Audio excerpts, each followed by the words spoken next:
নমস্কার, আমি শ্রীতা। রং বাহারি সাজে আপনাদের সকলে স্বাগত জানাই। দুর্গা পূজা তো আর মাত্র 2 মাসের দূরত্বে। সেই উপলক্ষে কিন্তু আমি একটি পেন্ডেন্ট তৈরি করেছি, যার কালার টিউটোরিয়াল আজ তোমাদের সাথে শেয়ার করছি। প্রথমে হোয়াইট বেসটা সব ক্লে জুয়েলারিতেই করে নেওয়া উচিত। তারপরে আমি white and lemon yellow mixed করে একটা কালার তৈরি করেছিলাম, সেইটি আমি দিয়ে দেবো পাপড়িগুলোর মধ্যে। তারপরে দেবো উপরে লেমন ইয়েলো। তারপরে আমি নিচের দিকটাতে যেখানে আমি গোল্ডেন ইয়েলো দিয়ে দেবো।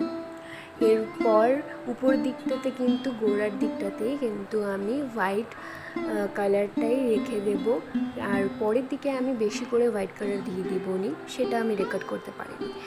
আর এই সেম প্রসেসেই কিন্তু আমি মাঝের অংশটা করে নেব yellow, white, lemon yellow and golden দিয়ে। এরপরে আমি করব সেই মাঝের যে অংশটি অরেঞ্জ এবং রেড দিয়ে।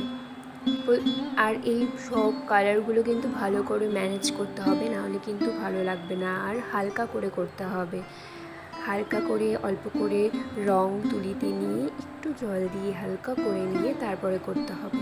যেমনটা দেখতে পাচ্ছ, গোটাটার মধ্যেই আমি অরেঞ্জ কালার দিয়ে তারপরে রেডের হালকা করে আভা দিয়ে দিচ্ছি। এরপরে আমি পুরোটা ম্যানেজ করে নেব। আর তার মাঝে আমি চোখ এঁকে নিয়েছিলাম, 3টা চোখ প্রথমে যে দেখলে ছবিতে, সেরকম 3টে চোখই আমি রং করে নিয়েছিলাম। সেটার ভিডিও করা হয়নি, খুবই অসুবিধে হয় তার জন্য। এটা করার পর আমার কিন্তু পেন্ডেন্টটি রং করা অলমোস্ট রেডি হয়ে যাবে। আমাদের পেন্ডেন্টটি কিন্তু রং করা রেডি। এর সাথে ইয়াররিংসটিও আমি করে নিয়েছিলাম। রং বাহারি সাজের প্রত্যেকটি সেটই কিন্তু খুব যত্ন এবং ভালোবাসা দিয়ে তৈরি করা হয়। তাই তোমার অষ্টমী লুককে অসাধারণ করে তোলার জন্য আজই আমার সাথে যোগাযোগ করো।